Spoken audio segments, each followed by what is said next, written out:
is someone who really needs no introduction. Can you all hear me well? Yes. Yeah. Yeah. Throughout her illustrious career, she has wowed us with talent and beauty in many films and as a host on a number of TV shows. She is also an author of a very candid and real modern Gurukul, outlining her experiences as a mother and her lifelong passion for books gave birth to Sonali Book Club, which has become quite the digital phenomena. More recently, we all have come to admire her courage and tenacity as she bravely and very openly fought a battle with malignancy. Not only did she share her experiences on social media, but more importantly, she helped tremendously in lifting the taboo. She started a very important conversation and inspired many to open up about their struggles. We also are very excited to have her here with us.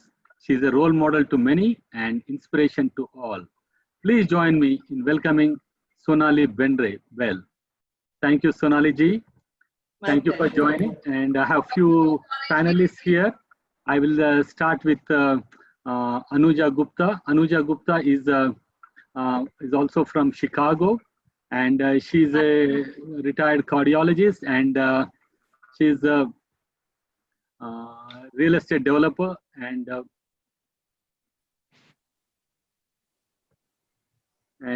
she's the founder of Women Empowerment Campaign in Chicago and a networking and empowerment platform for Indian women entrepreneurs. Dr. Aarti Pandya is the next panelist. She was born and raised and educated in the United States and began training in the classical music at a young age. She received classical training in North Indian vocal music and has won numerous first place awards in bhajans, ghazals, and classical music at international music competitions. Aarti currently gives professional concerts across the United States and has performed performed with artists such as Ghazal Maestro Ghulam Ali, Sarangi Master Ustad Sultan Khan, Tabla great Ustad Tariq Khan, and legendary singer Manna Dey and Anup Jalad. Aside her career in music, she also has a part-time job. She works as an eye specialist. She joined medical school at the age of 19, and interestingly, she still looks 19. She is a leading eye specialist in Atlanta. Thank you. And next we have Shantala Gopalakrishnan. Shantala is a internist and also specialist in depression and treatment. And she is a president of a local chapter in Charlotte of API. And she was born and brought up in Mumbai, and she lives in Charlotte, North Carolina. And she's extremely talented in singing and music. And the next panelist is Dr. Kavita Gupta. She's a pain physician from New Jersey. And she has been heavily involved in API for several years. And thank you, Kavita. And and myself, I'm Dr. Suresh Reddy. I'm the president of National API. And I was also the chief of intervention neuroradiology at Harvard Medical School for more than 10 years. And now I'm chief of radiology at Chicago at Loyola University Medical Center and also Heinz VA Medical Center. Thank you all for joining. And panelists, it's all yours.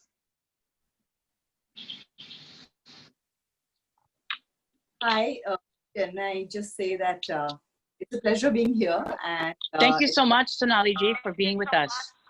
It's my pleasure, and it's lovely to take your time out of this time. Yeah, and one second, I keep missing that. Yeah, Dr. Suresh, thank you for this opportunity, because it's lovely to see all of you. From what I hear, it's been, you know, I mean, let's say doctors have never had it easier, but this is great times and unprecedented times. Definitely not something that any of us would have ever expected. But I really don't envy you. You guys have a really hard job going in there, and you're doing a fantastic job of it. So you have to tell me. I'm happy to find so many doctors in front of me, and I have lots of questions for you. My first question is, what is going to happen? Well, Sonali ji, it is such an amazing honor. Ali, please. Okay, okay. Okay, sounds good. Well, I'm glad we, got rid of the G. Yeah, please. Thank you. Although it's funny, my last name is so long, Gopalakrishnan, from marriage, that all the patients call me Dr. G because they cannot say Gopalakrishnan. It's too difficult for them. But Nice. so they don't know, but they're giving me a lot of respect. Yeah, they should. Thank you. But Sonali, it's such an amazing pleasure and honor to have you amongst us today. And we miss seeing you March 21st. You were supposed to be in Charlotte with us for the Women's Empowerment Gala and Cancer Awareness Gala. We're still going to do it whenever COVID allows us. So we really miss seeing you. Charlotte was really looking forward to meeting you, I'm looking forward to it also. I mean, it sounds very typical or whatever you would say, but sorry. Can you see me? Yes. Did I go there? Yeah, you went blank for a few seconds. Just, I'm so sorry. I'm so sorry. Just 1 second. Just give me a second. Sure. It's right here. I'm getting, I must say, one thing good about the COVID times is that I'm getting very tech savvy. Yeah, okay. We are sorted. So yeah, so I'm really looking forward to it also, and it's something that I'm discovering that there is a voice. I had never taken it very seriously, but I think what I went through 2 years back is telling me that I should be taking it, and I should be using for what it is meant to be used for. Yeah, I'm really looking forward to it. So whenever COVID comes, I'm definitely looking forward to coming. Yes, because your fans are waiting. They were so excited about your book club discussion. I mean, and they love the fact that you have given them a voice and so much strength and courage and grace under fire. So I really, really want to know that all my friends are looking forward to seeing you. So please come, and we are waiting here with a great reception for you. But that aside, we are so happy you joined us today with this conference, virtual conference, to give us hope in these very, very difficult times of stress. And I also wanted to ask you, how do you keep your mind and body so healthy, positive, and hopeful through these very difficult, uncertain times? Well, for me, I think I've had practice on this because, sorry, this keeps going away. I've had a bit of a practice on this because I think 2 years of when I was in chemo, it was like in quarantine. You were sanitizing and you were kind of, you're all doctors, you know what the protocol is. So I was on that protocol. And just when I thought I would be starting to travel and step out of it, I was back into it. So in that sense, I would say that I had a bit of a head start, on this. Rest of the world is kind of catching up with me on that. They're thing and cleaning up and everything. But yes, that was a minor version of it. This is much more major. So in that sense, I thought I was quite prepared for it. And the initial, I think we are into about 3.5 now of lockdown, though the lockdown technically has ended. For me, in my mind, we've kept it as a lockdown in our heads. So after 3 months of complete lockdown, of being at home, just when I thought that I was used to it and I know what I've done this, so I have it, I can do it. It's now beginning to get me also. It's not easy. The body, I think I will get. It will take me a little more time to get to it because definitely the treatment was very, very harsh. You're all doctors, you know what I went through. It was like a really aggressive treatment because I was at the 4th stage at that point of time. It had spread everywhere. So yeah, that was the thing. But the thing that gives me hope is that I go for my scans over here, and the doctors ask me, and the radiologist asks me that, we've seen come over here.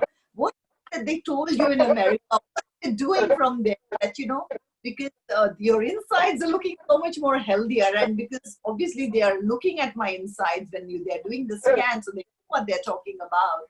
So they were like, "What are you doing? What is it you're doing?" And I'm like, "I'm so happy to hear what you're saying. All I can say is that I'm eating really healthy, and I'm thinking very healthy and positive, and just focusing on recovering all the strength."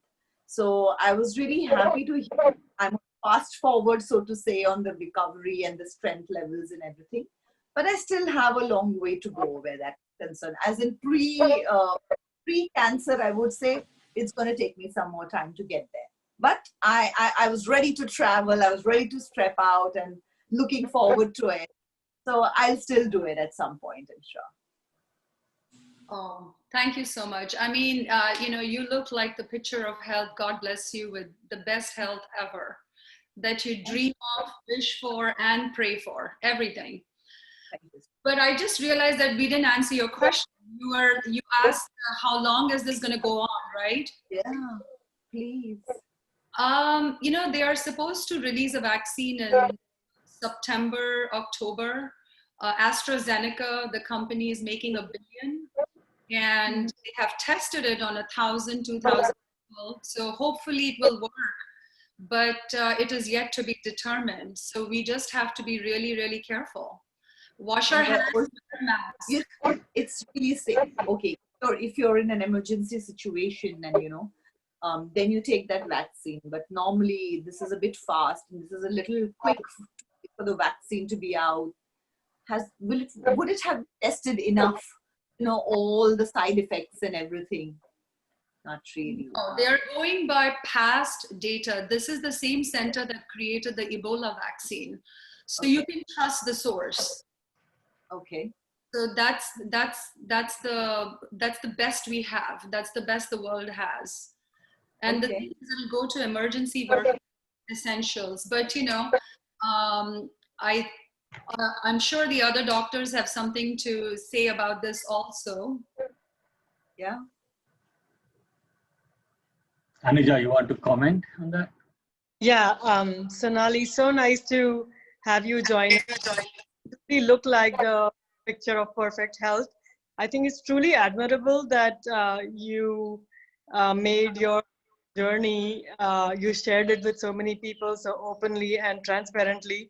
I think it really inspires other people who might be going through it. And I thought it was very admirable that you shared it openly. I want to ask, many Indian have reached so high accomplishments in India and also in the US. And I wanted to ask what you thought of how far we've come as a group, and what do you think has brought us far? What do you think about it?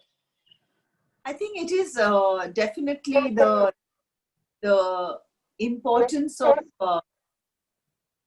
there's a certain work ethic that Indians come with, and especially and the intelligence that they come with. But we have reached a lot, but I think we still have a long way to go, because the kind of I do feel that as Indians, the kind of how would you say, what do we say, the brain capacity is what I would call it as. I mean, when you look at what we are really capable of, if we could also have a bit more, how do I put it?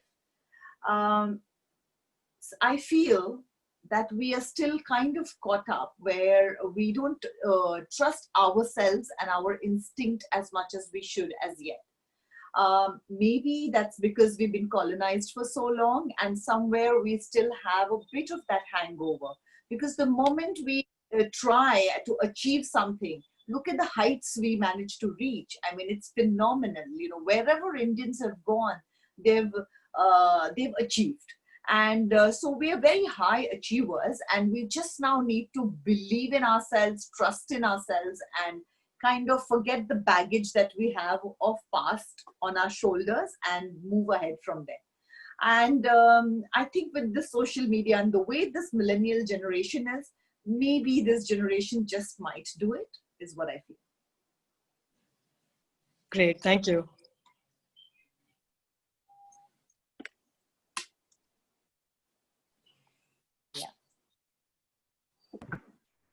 Kavita, what are your thoughts? Well, thank you so much, Sonali. You're just an epitome of beauty. I remember your face from Hum Saath Saath Hain. You still look the same. You're just amazing actress. So I am a fan of yours. A question, a question for you is, you know, coming from the film fraternity, and you have the power to reach so many people, you know, here and back home around the world. How do you feel the film fraternity, or have they done anything to help cope in India or even here? I know they did a concert, but is there any other strategies that they may have in helping the Indian community as they grow up? Well, you know, there are a couple of things that I feel about. I always feel that at any point of, be it a natural disaster or anything that there's a problem, film fraternity is always out there on the front foot. We have always contributed, not just you know, materially, as in, you know, with the money and the goods and etc., but also with whatever support that you can generate by being out there and by talking about it and by raising awareness. And I think we are also us in films are artists, we are actors. We are emotional people, so that connection comes in very naturally. The empathy comes in much more easily, I think, to film fraternity. Also, that because your voice can, your face is known, and there are people who are hearing that voice. The other side to it is that it's also the first fraternity which is always the easiest scapegoat and easiest to be attacked. And you know, whatever you do, it's never enough, and there's always somebody finding a problem, because I think we are also the easiest scapegoats.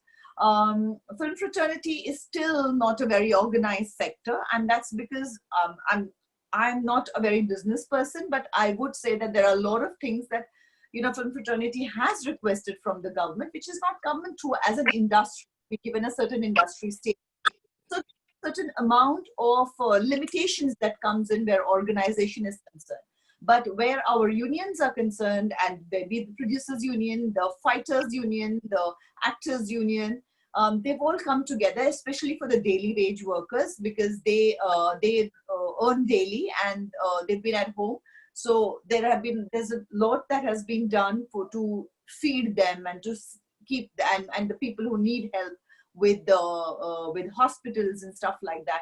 Lot has been done. Having said that, we are in times which are so terrible actually, and so unprecedented, that whatever we do is not enough. So when I say that we've done a lot, I don't mean that means we can sit back on that and say, oh, we've done enough. No, not at all. We need to do more, no doubt about it. And we need to find innovative and newer ways to do more. But I do think that as a fraternity, we are doing that. We've really come out on a, like in cricketing terms, we would say on front foot, and, you know, kind of try to do as much as we can. And we should continue doing that. There is a lot more to be done. With that said, there's question. So much. I do have another question for you, kind of related to this. You've seen the healthcare system here with your own travels, health travels, as well as the health conditions in India. We and API is a group of doctors, over 100,000, I'm sure you know, of physicians here, residents, doctors in the USA. With this number of physicians from India, how do you think we as a resource can help in India or even here? Where do you see, because I think that camaraderie, dealing with an Indian physician, an Indian patient, that makes it much easier for a lot of folks. So any comments to that? You know, it's amazing. The work that you all have done is amazing. And there are a lot of you who come down from the US. In fact, lots more from what I've heard of. who come down and actually work in the villages here. You know, you're actually on ground a lot more than a lot of Indian doctors who are living here do. So you given your time and you come and do camps, and there's such amazing amount of work that you kind of, it's your way of giving back, and which you kind of do. And I can't tell you how amazing that work is. And you know, be it in the villages in Ahmedabad, in Chhattisgarh, and there are so many of you who come and do these amazing surgeries and stuff like that. So yes, as individuals, as your associations, you're doing a lot. But I feel that that can be harnessed a lot better if we could have some sort of a bureaucratic support to it, and if we could have some sort of a systematic support to it, in which, so definitely in that matter, India definitely is very, very lagging behind in its healthcare systems. That in fact has been the biggest worry with this COVID-19 situation also. Because in cities, you still have certain hospitals. We can complain of the hospitals being overwhelmed, but when you go to the villages, they don't have that kind of hospitals. So there is no question of being overwhelmed because there's no hospitals. So you know, when people have gone back home, and when this virus has spread to the interiors, that was something that I was really, really worried about. And I do think that that's what it is coming to now also. It's a little scary how it is spreading. Yes, we all say Indians are resilient, and you know, the virus, what are they calling it? The death rate, the percentage is much lesser. There's a lot more survival, and there are a lot more people getting better. I mean, these are all the things that we can say to make ourselves feel better.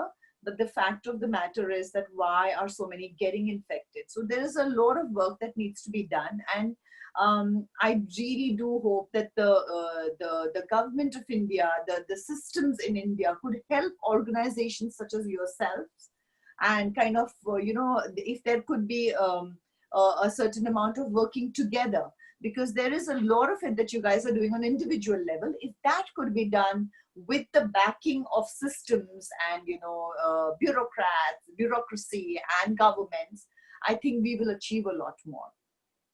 But I'm not a politician or in the government, so my knowledge on this is limited. I'm an actor, so I'm not really very knowledgeable. But as a common man, or as a lay person, or somebody who is a citizen of the country, this is what I feel. Right. And lastly, thank you so much for that. Lastly, a final question. I think you touched on this. You know, we this all together in the mid-March, in US especially, dealing with isolation, being on lockdown, and then progressed to, you know, hearing non-stop media coverage about this disease of the unknown, and then getting depressing news. We have colleagues suffering with this disease, you know, physicians who have died. So, you know, dealing with all this, you know, we're physicians, we are strong, but however, we do deal with this too. Any tips on how you are coping with the hearing, the daily media news, the progression, the isolation, the lockdown? I mean, any tips for the viewers today? You know, the thing is that for me, I can say that, you know what, I'm not going to look at it. I'm going to look at, read my books, watch my movies. I just don't want, just shut the news out. It's going to be a little difficult for you guys to do it, because you're going to, it's right in front of you. You are in the front line, you know, you are the guys who are in between, you are the soldiers here, you know, so it is going to be, it's far easier for me to say it, but it's not that easy for you all to do it. I don't envy this position at all. I mean, I'm really grateful that doctors are doing what they're doing, and literally you are our soldiers this time. What has helped me is there have been periods of blackout where I just black the news out, social media out, because I just don't want to hear it unless there's a good story coming out, because the more you hear it, the more it's going to pull you down, and the more it's literally like stewing in it, you know, you're going to kind of make it worse for yourself. So I do black it out for a certain amount of time. Then there are other times when I go on social media and I'm actually looking for and finding these really lovely stories which are positive about how human beings are helping each other, how somebody is going out of their way to do something nice and compassionate. And you know, that's the human spirit. because there is good in it. And that's one thing that I learned during when I got cancer, and when I went out there. I really believe that as human beings, our actual instinct is to help a fellow human being. I think that is in our DNA, because that's how we survive. We are a social animal, and that's how we survive. But I do also believe that in today's day and age, we really work hard to fight against what is our gut, what is our basic nature. Our basic nature is to empathize, to give love, to help. And I saw that, with obviously I had the way I was when I would step out in New York. I was not a known person. I was not a known figure. But if I went to a store, I went to a restaurant, and they could see what I was going through. Obviously, it was obvious from my look, with no hair and everything, that I was going through cancer treatment. And I've had, store clerks, waiters, random, absolutely busy people running around, pause and give a smile and be gentle and be kind to me. And that just told me that this is human being. They saw that I was in pain and I was going through something which was really hard. And their instinct was to be kind to me. And I do hope that this kind of kindness that I got, I do want to give that back. And that I want to hold on to. I want to hold on to the fact that basic human nature is to be kind and to love and to be compassionate. And somewhere in this running around and the noise that we surround ourselves with, we are forgetting it, and we just have to remind ourselves of it every single day. I have a couple of things that I do, which are physical also. One of the I could say, like, a really silly thing actually, if you go to see. But when I wake up in the morning, I actually physically start with moving the muscles on my face into this way. You just kind of started moving it like in a smile. And as you move it, by the time you're on the 10th time, you actually start smiling. It is as simple as that. It's that muscular movement triggers off that in my brain. And I've promised myself that I'm never going to step out of my bed unless that smile is not on my face, whatever the day is like. And believe me, it's the best way to start the day, and it takes you through the day. And on certain days when the day is hard, then I kind of sit down and I pause, and I kind of do this again in the middle of the day also, and it takes me through the rest of the day also. So something which is not very fancy, but that's another thing that I have learned as I went through these 2 years, that it's the simple things that are important. It's the simple things that see us through. And actually life is very simple, we are complicating it all. That's what I feel. Yeah. You're absolutely right. Thank you, Sonali ji, for your time and great tips. And we have a whole other panelists here, so thank you once again. Thank you. So I'd like to chime in. Thank you so much, Sonali ji. I wanted to say that from the beginning, I always thought you were the prettiest actresses, and you still look the same. And I want Sorry, to comment on something you said. Hear your I'm voice. an ophthalmologist, and okay, can you hear me now? Are you able to hear me? Yes, this is better. Yes. Okay. I was just mentioning that you said before, I'm actually an ophthalmologist, and I went to I still can't hear you. Ahmedabad when I was a medical. Oh, you can't hear me? Yeah, I think it's the network. I think it's the network because your voice is breaking. Oh, okay. Maybe I'll connect with the Zoom on the phone then. Aarti, in the meanwhile, when you connect on your phone. Yes. Yes, okay. So, Shantana, you have something quick? Go ahead. Yes. I have 2 more questions, Sonali. And, I have been your biggest fan since you came on the silver screen, and so has my dad. And I lost my dad this year, Feb 22nd. You must have heard it through Bindu. But, today's Father's Day, so happy Father's Day to all the amazing dads, Suresh and everyone's dads, and my dad too, because I think all of us here are very lucky to have amazing dads. We can just see all the women here are amazing, and the man, sorry. the man in charge. But talking about your smile, I think you are definitely one of the most talented, most beautiful actresses in Bollywood. But you have the most genuine, infectious, gorgeous smile. Thank you. It is I absolutely about it. This is genetics, so I need to thank my mom for it. I think it's like hers, yeah. absolutely beautiful. I honestly don't think there's anybody who has such an infectious smile in Bollywood. Thank you so But much. on that Thank you, note, Sonali. Thank you, Sonali. And before Aarti gets in, before on the phone, Aarti, are you on the phone or are you able to get in? Aarti? Okay. I have a couple of, I need your opinion and thoughts on Me Too movement. Where does it stand in India right now? Has it really helped the working women? How far are we? Because in United States, there are still issues, but the working women are more independent and more,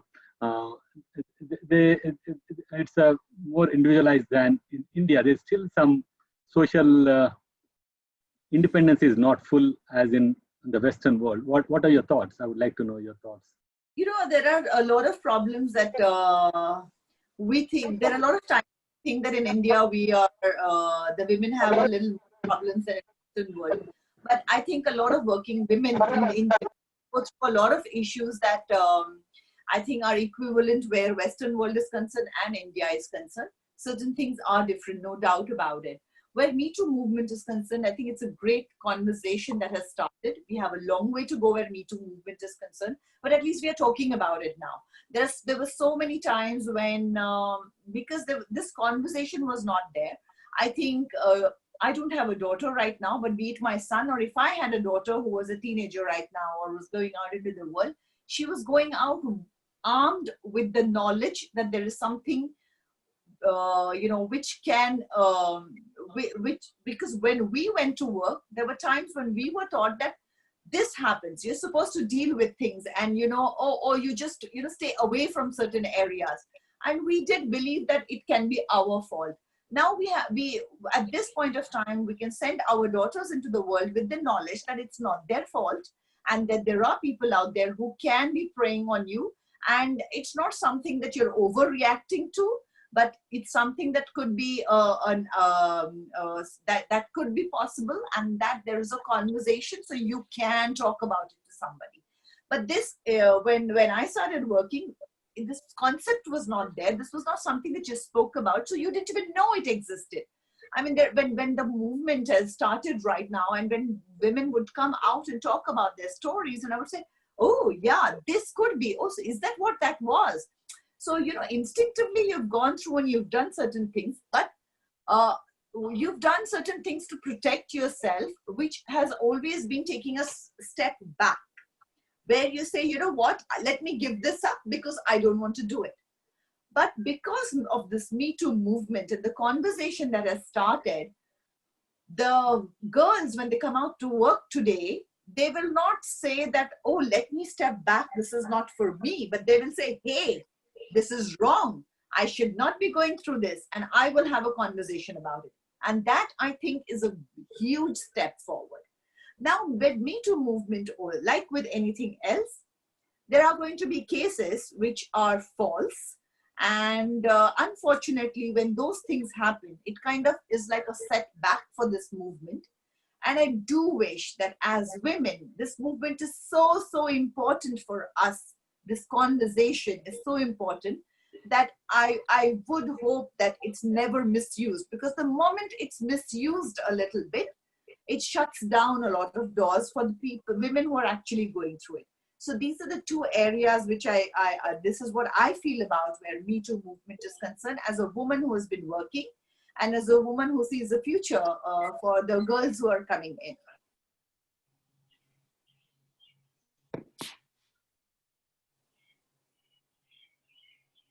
Vijay, are you able to unmute Aarti? Yeah, Aarti, she has to unmute herself. Aarti, can you unmute yourself on the phone?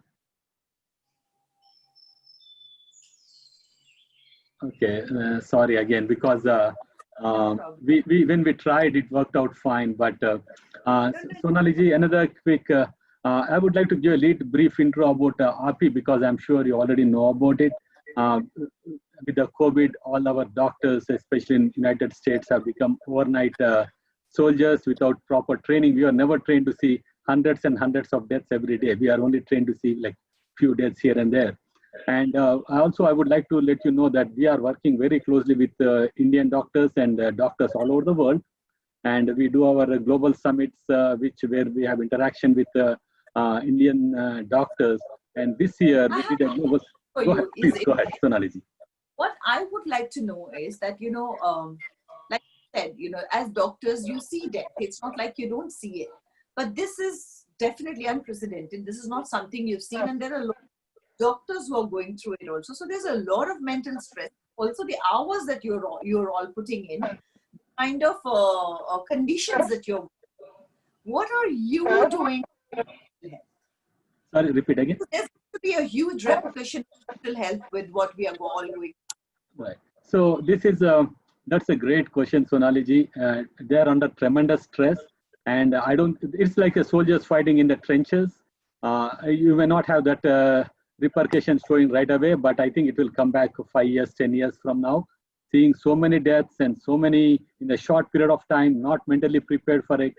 I think a lot of doctors will. My guess is they'll be suffering with PTSD maybe 5 to 10 years from now, and So will we saw. can be doing something to help Right. them So with? that's so we are doing spiritually. Actually, that's what we are trying to do. We are connecting with the spiritual leaders. We have several spiritual leaders from all all faiths. We had a spiritual interfaith spiritual prayer the other day from Islamic, Christianity, Sikh, Jews. So we are doing interfaith prayers. We have several religious leaders coming and helping us with yoga, meditation. So we have constant things going on because what they are saying is how you need PPE to protect yourself from the organism. You need this meditation and spirituality to protect your mental well-being.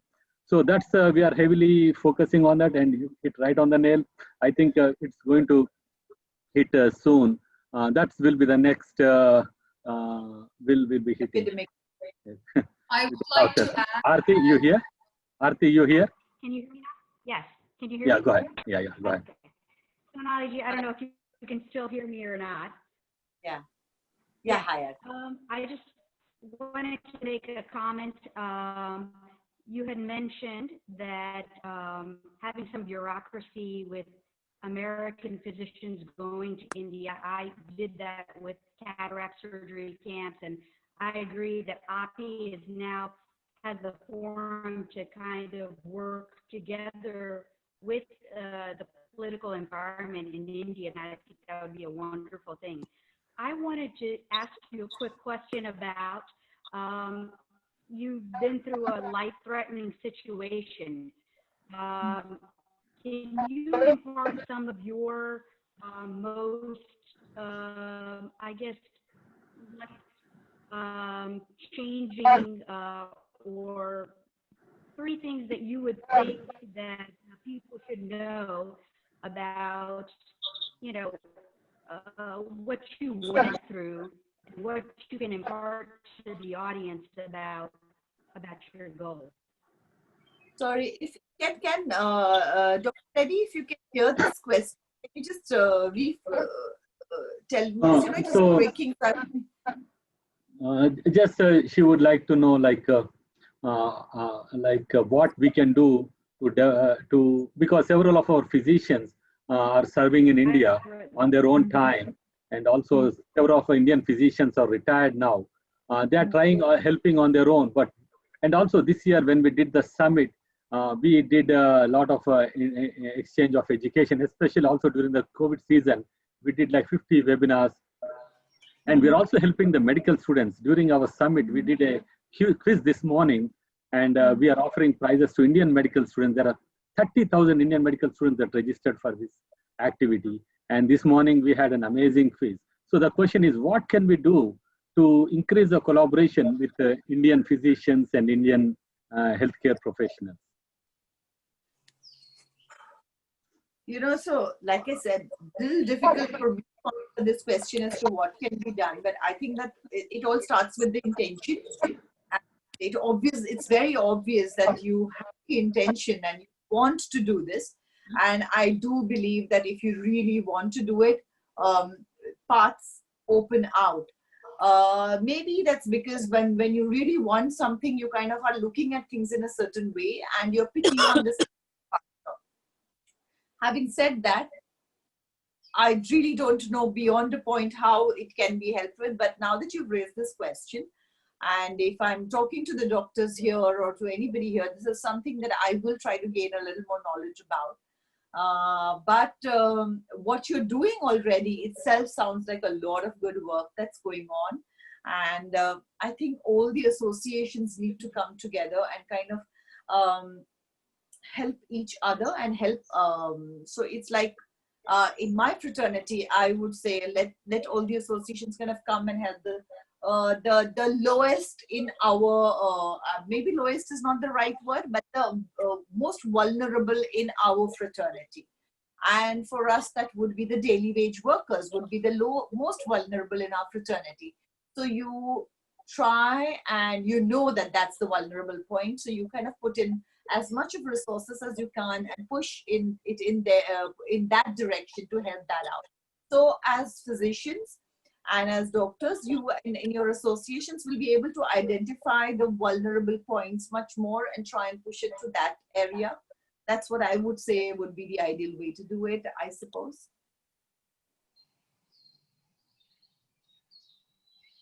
Thank you, Sonali ji. Shantala, you want to ask a quick question? Go ahead. Yes, I had two questions. The first question was, on the lines of spreading cheer. What message do you have for the doctors who are so stressed out for their own lives, their own family, because, we have to quarantine ourselves from our kids because we are exposed to the patients who have COVID-19. What message of cheer do you have for them and message of encouragement from you to them? Well, the situation is such that whatever I say is not going to be enough. It's not going to sound good enough. But even in spite of that, because I know whatever I say is not going to be enough, but I would still want to say that it's literally, normally when you go to a ward, there is a certain, there is a line, and then there is another defense line, and then there is another defense line. But here we are in a situation where without any, because you don't know this enemy, this is an unexpected enemy. So suddenly you're at the front line and you're right at the front of the defense. You haven't had a chance to say that, okay, I've got this training, now I go to this front line and then I go to the more dangerous point. You're suddenly landed and you're right there in the front lines in the most dangerous position. So anything I say is not going to be good enough, other than just from my bottom of my heart saying, thank you. Thank you so much for everything that you're doing. There's a huge amount of sacrifice that you guys are putting in. And I mean, if there was anything more than I could say and do, I will be doing it. But at this point of time, this is all I can say across a video thing. I do hope that at some point we will get through this and we'll be on the other side where I can actually come there and I can meet up with you guys and just be able to even personally say thank you for everything that you guys have done. When I was younger, I know my parents, we were always brought up saying that doctors, teachers, they are Bhagwan ka roop. That's what we were taught all. And as I grew older, we've all become very cynical. We all grow cynical as we grow older. But the way the world was moving, we all had become a bit cynical, and we were kind of in doubt about how much of a Bhagwan ka roop doctors are. But I think this is a pandemic that is showing us that yes, they are Bhagwan ka roop. You are like God to us, and this is what it has come to show, and this is what this pandemic is proving. And once again, from the bottom of my heart, thank you. Thank you for everything that you're doing. That was such a sweet message. You know, your words of love and encouragement gives us more strength, because everybody has got a child inside them that wants to be appreciated and loved. So even doctors love to hear that you love us back. So thank you very much. And Thank my you, Sonali ji. question This is Suresh again. one last question, sorry. Yes, of course. My Yes. last question, really quick, is I believe the privileged should help the underprivileged. So we wanted to know, you know, if you have done, or your team, any direct efforts to help COVID-19 crisis, and how API can help you. So, you know, I support this foundation, which is called Cuddles Foundation. It took me a little while to kind of find something that you can, you know, one thing that I learned was, let me try and explain the background to this. So when I came back from New York, and while I was there recovering from cancer, and I realized that there's so much work that can be done. First of all, when you know, a lot of you doctors have said that, you know, I moved I brought the conversation about what I was going through onto social media. So it was not, the idea was not to start a conversation. The idea was just for me to inform and kind of go back into a hole. But the reaction that I got from people, and the way they were, the stories that came out, and I realized that, oh my God, why is it such a taboo? And I realized that I needed to talk about it. And but more than just the fact that I needed to talk about it, it's not something that I was doing because it needed to be done. I have to be very honest. I was doing it because it was helping me. I was getting the help by talking about it. It helped me cope with the situation that I. So I feel that, you know, I was actually helping myself. And that process, if I ended up helping others, that's a great thing. What I realized from that is that, you know, there are huge problems in the world, and most of the time what happens is that what we feel is, oh God, this problem is so big, what can I alone do? And we actually kind of stop doing a few things. You know, we just don't attempt it because we think it's too big a problem. What I realized is that don't look at this one place where don't always look at the bigger picture, where you will get overwhelmed. Even if it is a small thing, do it. Every drop counts, and I'm looking at doing the little drop. So in that equation, I wanted to support a foundation, but I did want hope, because of everything that I was going through, and every time that you look at certain things, it's very easy. It's a tightrope that I walk every day. It's very easy to fall off the precipice, you know, to go down a rabbit hole, and then you just spiral out of control mentally, and then you have to really pull yourself out. It's not easy to do that. You all would know it now also. But so in that situation, I found that when you help with a children's organization, because what I learned was that 90% of child cancer is curable. For me, that was hopeful. And I realized in India that a lot of times it was not getting cured was because the children didn't get enough nutrition. So it was something as simple as getting nutritious, basic food, and so that they could take the next dose of chemo. What would happen is that because they were not getting not nutritious food, they were not strong enough to take the next dose, which would delay the dose. And you know, because so the what Cuddles Foundation is doing an amazing amount of work with nutritionists, with various hospitals in the country. And doctors do what they do. You come and do the big work, but these are the smaller ways which I think are very, very important. Cancer is a very big disease. The moment you hear it, you get scared and you say, shut it down, nothing can happen, it's over.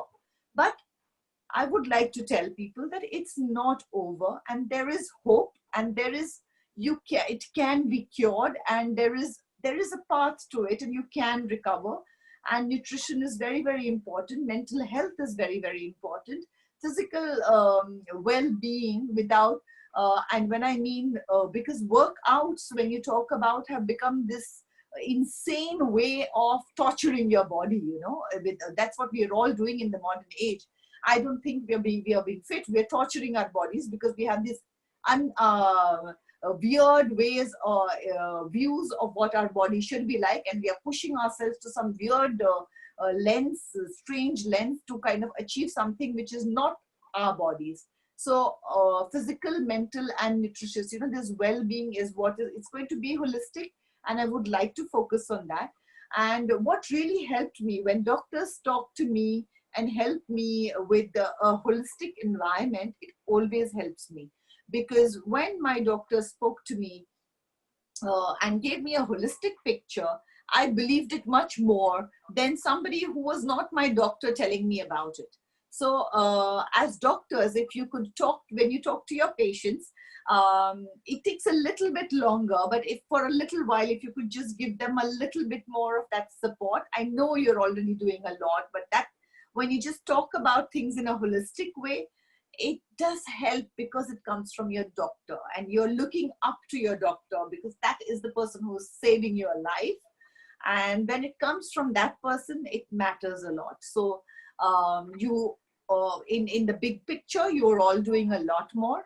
What I would love is if in your smaller picture that when you spend the time with your patients, if you could give them those 5 minutes more and kind of, just kind of incorporate that little bit of holistic healing process into it, it would be fabulous. Yeah. Thank you, Sonali ji.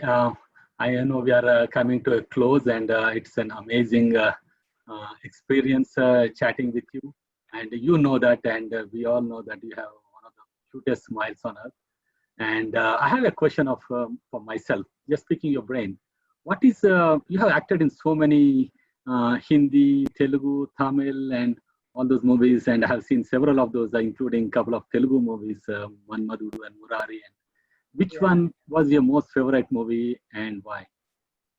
I have done South Indian films, but my favorite have been Telugu films. It was a wonderful industry to work in, because I do feel that people, this generalization normally should not happen, but so warm and it was so lovely, and they really kind of took me in.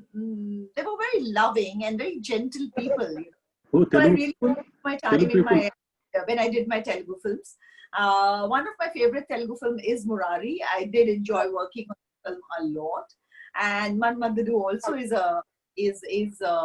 one of those films. Dr. Reddy, I hope you've seen them and you've enjoyed those. Yes, Hindi movies, of course, come much more naturally to me. So, I understand them a lot more because I don't know Telugu, so that effort is different. Hindi, I understand, so that has been an easy way to deal with. In Hindi, I did like a film that I had done with Bhatt Saab. I started my career with Bhatt Saab, so which was Zakham. It was a very, very sensitive film, and I really enjoyed that film. Sarfarosh, of course, has been one of my favorite films. And Hum Saath Saath Hain has been another favorite film of mine. I would like to share, though, that I haven't seen too many of my own films till date. I don't really watch my own movies. So, yeah, I don't think I can name many more than these. Thank you so much. Thank you, Sonali ji. I have another last, want to pick your brain. Like the whole Bollywood industry or the entertainment industry, you have to look at your best all the time, 24/7. And it's not possible, especially when you have some personal issues going on. How do you deal with them? I dealt with it when I had cancer, and it was like either I go into a hole and don't step out of it and be affected by it, or I just step out and say, yeah, this is me. This is the way I am. Take it or leave it. Like me or don't like me. And I think somewhere we do need to reach that point. And I think that is applicable to all of us in this life. And that's what I meant when I said that, social media helped me more than me helping others, helped me. Because every time I put it out on social media, be it, with a bald head, yeah, what was it that I was worried about? Sure, it is out there in the public, and once it was out there, then there was no hiding. So I went about my life normally, then as normally as you can, I suppose. So that's what it was. Yes, the way you look is going to be something which is going to be very, very important. It is hard, but I think as Indians, it's a huge part of our growing up and our way of living, where I remember I would never be allowed to stand in front of the mirror for too long beyond a point, because my parents always said that it was not the outer beauty but the inner beauty, and and we were constantly told that outer beauty passes, it's the inner beauty that lasts. And I've been brought up with that, and I do believe in that much more now than I ever have.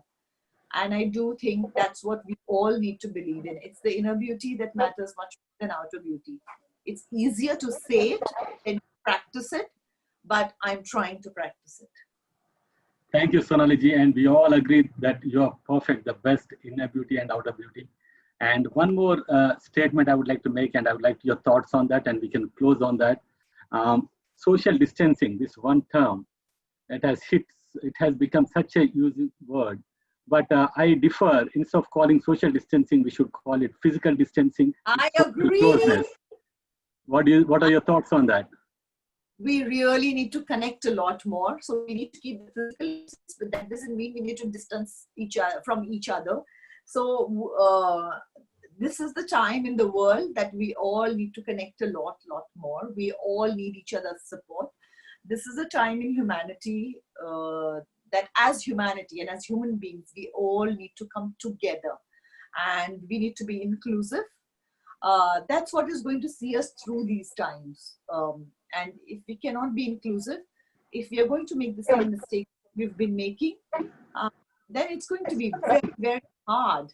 I feel the only way out of this is to learn from our past mistakes, to be more compassionate, to be more kind, and to be more inclusive.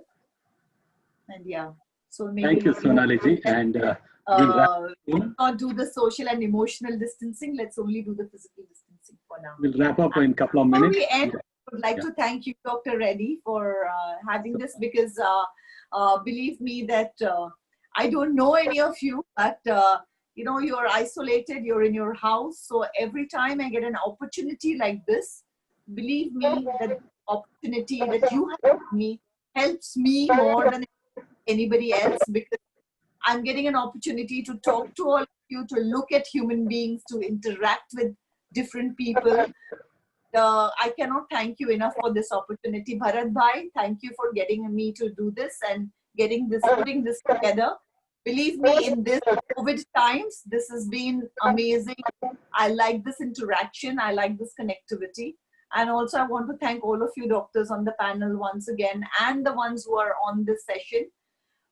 Thank you for everything you guys are doing. Thank you so much. And we shall meet. And I do hope to come to the US, and I do hope that I can meet some of you at least with physical distancing at some point of time, and not just virtually. Thank you so much for this opportunity. It was lovely to talk to people other than just my family. Thank you, Sonali ji. First of all, I would like to thank Bharat Goradia ji. He's a liaison for API to entertainment. Thank you for bringing us here.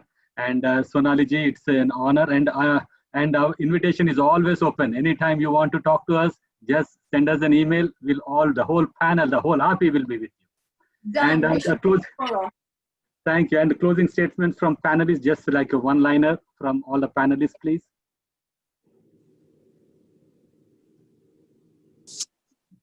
Sonali ji, thank you. Anuja Gupta, thank you so much. Enjoyed hearing your views, and I'm a fan. I'll always be one, and now I think I'm a bigger fan. Thank you. Thank you, Dr. Anuja. Thank you so much. Thank you so much. I hope you could kind of hear me this time, but hope to get another opportunity to speak with you. Yes, Dr. Bharti, unfortunately, I'm sure we will do this again. I at some point. know. Thank you. Yeah. Sonali, this is Kavita Gupta. I thank you so much. You've been very enlightening and inspiring. It's so wonderful to see faces other than your own family, like you said. It was truly enjoyable, and we loved it. And we hope to see you again physically in person here in the US. Thank you.